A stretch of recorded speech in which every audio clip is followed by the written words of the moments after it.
Welcome to our deep dive into making messages that stick. Mm. Today we're going to explore how to make your communication resonate. Right. Whether it's a killer presentation you're working on, Sure. a compelling email, or just even a casual conversation with someone. You sent over a fascinating mix of sources, Yeah. everything from the history of oratory all the way to modern-day AI application. That's right. I'm so excited to dig in and see what we can learn. Me too.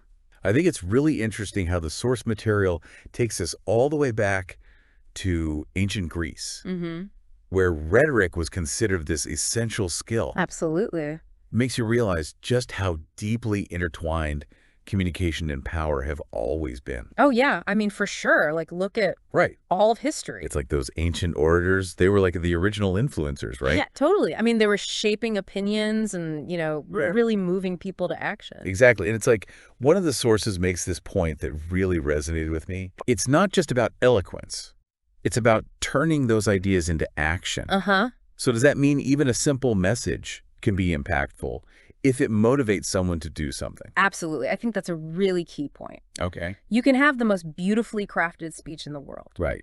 But if it doesn't move the audience to think differently or take action, then what's the point? It's just words. It's just words, exactly. Yeah. And I think, you look at something like the impact of a viral social media campaign. Right. Sometimes it's just a single image or a well-worded hashtag Oh, yeah. that can spark a global movement. Wow, that's a great point. Yeah. So how do we translate that ancient wisdom into practical tips for us modern communicators? Right. Our sources are packed with all this public speaking advice. Mm-hmm. And one that stood out to me was the emphasis on tailoring your message to your audience. Yes. But how specific do we need to get? Right. Do I need to know their favorite color and their astrological sign? Well, I think it's not necessarily about, memorizing trivia Oh. about your audience. Uh, It's more about understanding their motivations and tailoring your message to meet their needs and interests. okay. So instead of, starting with a generic presentation and just kind of hoping it lands, Right. ask yourself, what are the key concerns of this specific audience? Okay. What do they hope to gain from hearing me speak? Yeah. That shift in perspective Yeah. can make a huge difference. That makes a lot of sense. Yeah. So it's less about knowing their astrological sign and more about knowing what makes them tick. Exactly. Got it. Yeah. Another tip from the source material is to practice, practice, practice. Yes. But beyond just like reading through our notes a bunch of times, is there a specific way to rehearse that actually makes a bigger impact? I love this question because the science behind effective practice is so fascinating. Yeah. When you rehearse your presentation out loud, Mm-hmm. you're not just memorizing words. You're training your brain to deliver the message smoothly and confidently. You're building a muscle, basically. Yeah. And the source material actually emphasizes the importance of physicalizing your presentation. What does that mean? So this means using gestures, varying your tone of voice, Okay. even walking around the room. It Mhm. helps to kind of solidify the presentation in your mind and body. So get up and move around. Got it. Exactly. Yeah. Move around. Okay, now our sources also dive into how technology is transforming communication, Mm-hmm. and in particular, the role of AI. Yeah.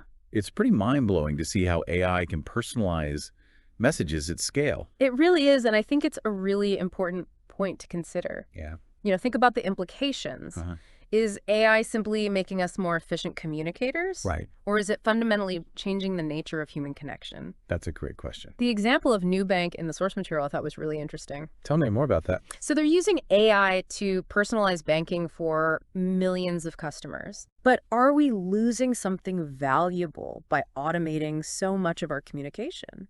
I don't know. It feels like there's a trade-off there, right? Yeah. Between efficiency and genuine connection. Absolutely. Speaking of connection, our sources emphasize the power of storytelling. Yes. And not just for bedtime stories anymore, Right. but apparently storytelling is this secret weapon for making messages unforgettable. It really is, and it makes sense. Yeah. When you think about it, because humans are hardwired to respond to stories. That's true. Think about how easily you remember the plot of a movie Right. Or a book. Yeah. compared to a list of facts. Yeah? Stories tap into our emotions, Uh-huh. they create empathy, Okay. and they help us make sense of complex information. So it's like that emotional connection is key. Exactly. And the source material specifically mentions that stories should evoke emotions. Oh, interesting. Because emotion drives action. So it's not just about like entertaining people, it's about getting them to feel something. It's interesting how the source material suggests a fashion brand could use storytelling to like personalize a customer's style journey. Oh, that's interesting. Yeah. It's not just about selling a dress, it's selling a vision or like an aspiration. Right. Does that work in less glamorous fields too? I think it does. Okay. I think every business, every individual has a story to tell. So even a plumber can tell a story Absolutely. to connect with customers. Yeah, it's about finding the narrative that connects your unique value to the needs of your audience. So it's like finding that human connection point. Exactly. Okay, so we've talked about ancient orators, modern technology, even the art of the plumber's tale. I love that. Before we move on to part 2, Okay. let's touch on something I think we all struggle with a little bit, Sure. which is difficult conversations. Mm-hmm. Our sources offer all this advice on handling objections and navigating conflict, Right. but it all feels a bit theoretical. Yeah. How do we actually stay calm when things get heated in real life? Right. I think that's where emotional intelligence comes in. Okay. It's not about suppressing your emotions. Mm-hmm. It's about recognizing and labeling them. Okay. One of the sources suggests a technique called emotional labeling, Oh, where you literally say to yourself, I'm feeling frustrated right now. so I'm acknowledging it. Yes, the simple act of acknowledging your emotion can help you detach from it and respond more rationally. So instead of exploding, Yeah. I pause and say, hold on. I'm sensing some frustration creeping in. Exactly. And that little pause Interesting. can make all the difference. Wow. Okay. One of the source materials uses this relatable example Okay. of how to handle the objection. It's too expensive, Mm-hmm. right? And they suggest reframing the conversation to highlight long-term value. Yes, reframing is such a powerful technique. Okay. Instead of getting defensive, Uh-huh. you acknowledge the concern Okay. and then shift the focus to the bigger picture. So Okay. it's about helping the other person see the value beyond the immediate price tag. It's like saying, yes, it's an investment, but consider what you're gaining in return. Exactly. Yeah. Okay. I think we've covered a lot of ground in this first part of our deep dive. Yeah, for sure. We've journeyed from ancient Greece to modern-day technology and even explored the emotional depths of plumbing. It's been quite a journey. I'm eager to see what other insights we uncover in part 2. Me too. I'm excited. Welcome back to our exploration of communication. Yeah, in part 1, we uncovered some pretty timeless principles from ancient rhetoric, explored the impact of AI, and even delved into the power of a well-told plumber's tale. Right. It's amazing how these communication skills are relevant across so many different fields. It really is. Now, I kind of want to dive into the digital tools and platforms that are shaping how we communicate today. Okay. But I got to say, I'm a bit overwhelmed by all the options out there. Yeah. I mean, there's a lot.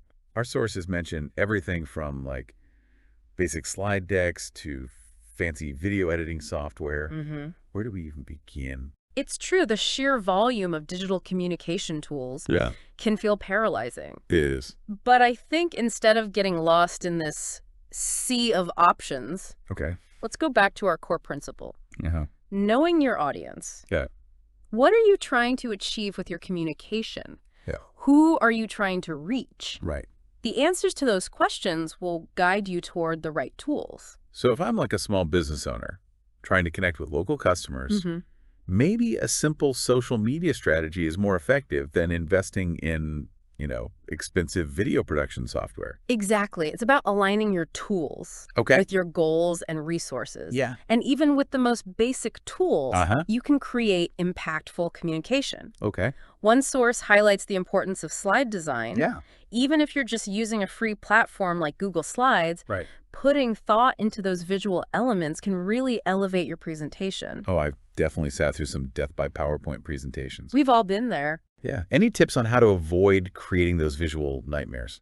One source suggests following the rule of 6. The rule of 6. No more than 6 lines of text per slide. Oh, okay. It forces you to be concise and use visuals to tell the story instead of relying on bullet points. Less is more. Got it. Exactly. Speaking of visuals, what about using images and video? Right.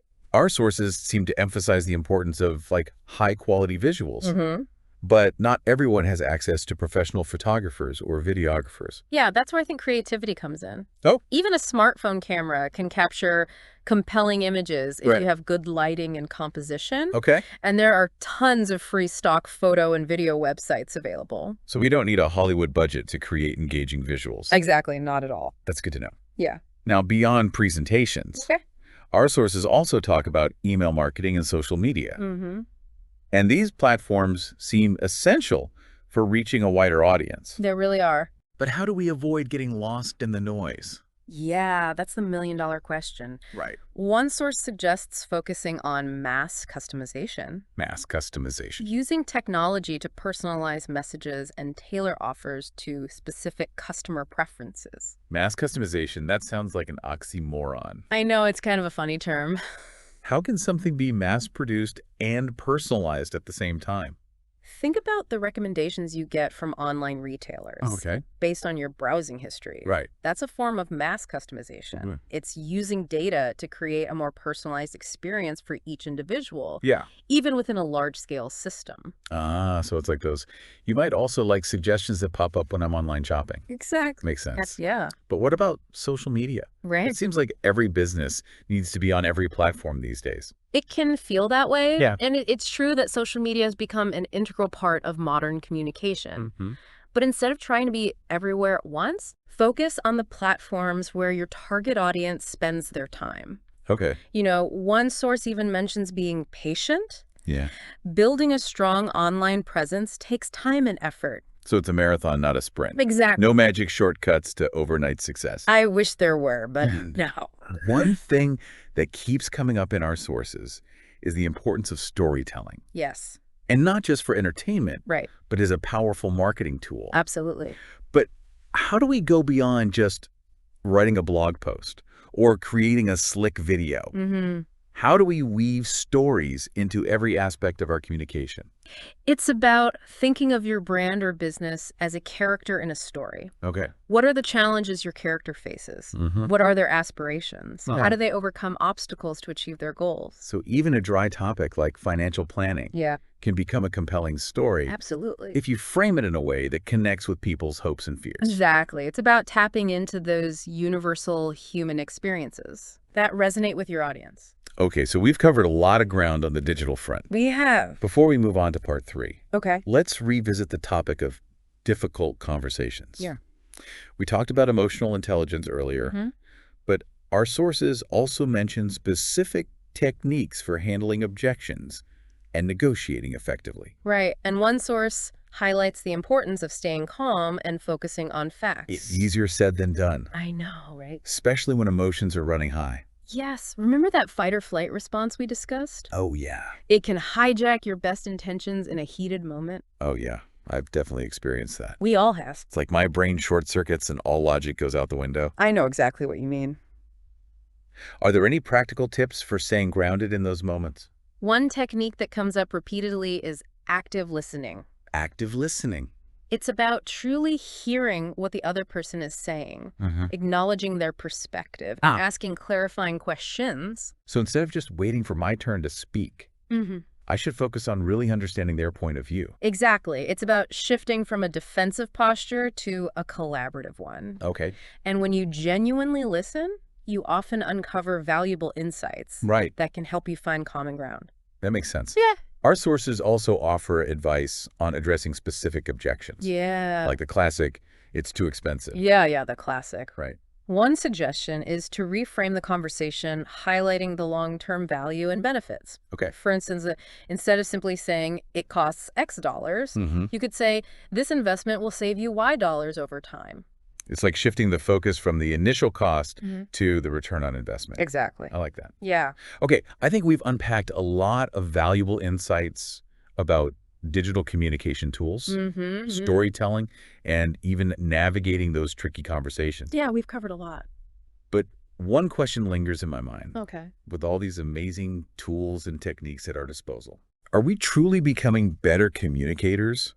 Yeah, Or are we losing something valuable in the process? that's a really great question. I'm eager to explore that question in part 3 of our deep dive. Let's do it. Welcome back to our final part. of our communication deep dive. Okay. In this last part, I really want to tackle this big question. All right. In this digital age, are our communication skills getting better or are they getting worse? It's a question with no easy answers, right? Yeah. I mean, our sources, they highlight both the incredible opportunities and the potential pitfalls Right. of digital communication. It's like Right. we're navigating this brand new world and we're still figuring out like the rules of the road. Yeah. And one thing that worries me is just the sheer volume of information Yeah. that we're bombarded with constantly. Mm. Emails, social media, news articles. It's like trying to drink from a fire hose. It is. It really is. And our sources even mention this term information fatigue. Oh, It's yeah. a real problem. It's a thing. Information overload is a legitimate concern. Yeah. When we're constantly bombarded with messages, it becomes really difficult to discern what's truly important. Right. It's like our attention spans are being stretched thinner and thinner. Absolutely. And it's not just the quantity, it's the quality too. Right. We've talked about echo chambers and filter bubbles. Yeah. How algorithms can kind of trap us in these online spaces Mm-hmm. where we're only exposed to information that confirms our existing beliefs. Right. And that lack of exposure to diverse perspectives Yeah. can make it really difficult to engage in, constructive dialogue. Exactly. It's like we're all just shouting our opinions from our own little islands Yes. instead of building bridges and finding that common ground. Exactly. And I think that's where it can get a little disheartening, right? Yeah, it is a bit disheartening, honestly. Yeah. But our sources also highlight the incredible ways that digital communication can actually connect us and empower us. Yes. Absolutely. You think about like the social movements that have gained momentum online, Right.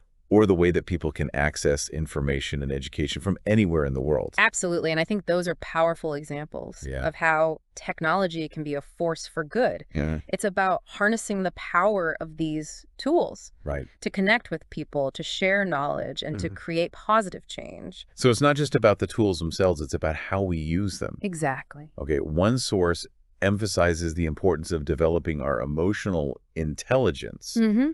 both online and offline. Yes. Is that really the key to better communication in this digital age? I think it's more crucial than ever. Okay. It's about being aware of our own emotions, Right. understanding the perspectives of others, and communicating in a way that builds trust and connection. And it's easy to forget that there are real humans behind those avatars and usernames. Oh, absolutely. Especially when we're firing off, quick emails or tweets. Yeah. We might not always think about the impact of our words. Right. And it's simple please or thank you can go a long way in conveying that respect and building that rapport. Absolutely. It's like remembering our manners, even in the digital world. One thing that our sources kept coming back to was the importance of active listening, Yes. really paying attention to what the other person is saying. Uh-huh.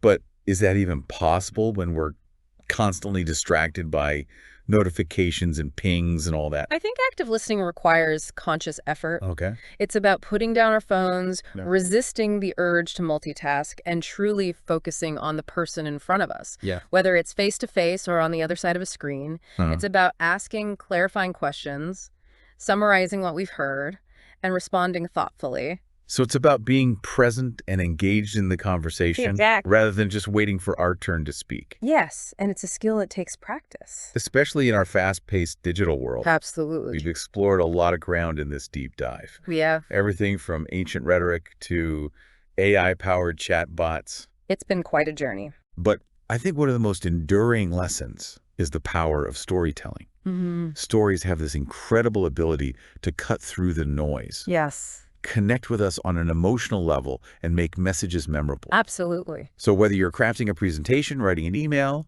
or simply having a conversation, Right. think about how you can weave in those stories that resonate Yeah. and make your message stick. Great advice. So as we wrap up this exploration of communication in the digital age, Mm-hmm. I'm left with a sense of hope. Me too, Yes, there are challenges, for sure. but there are also these incredible opportunities to connect, to learn, and to make our voices heard. Absolutely. It's up to us to use these tools wisely, with intention and empathy, Yes. to create a more connected and meaningful world. I love that. And on that note, we've reached the end of our deep dive. It's been a pleasure. I hope you found these insights as valuable as I have. Likewise. Remember, effective communication is a journey, not a destination. That's right. So keep learning, keep practicing, and keep telling your stories. Great advice. Until next time, happy communicating. Happy communicating.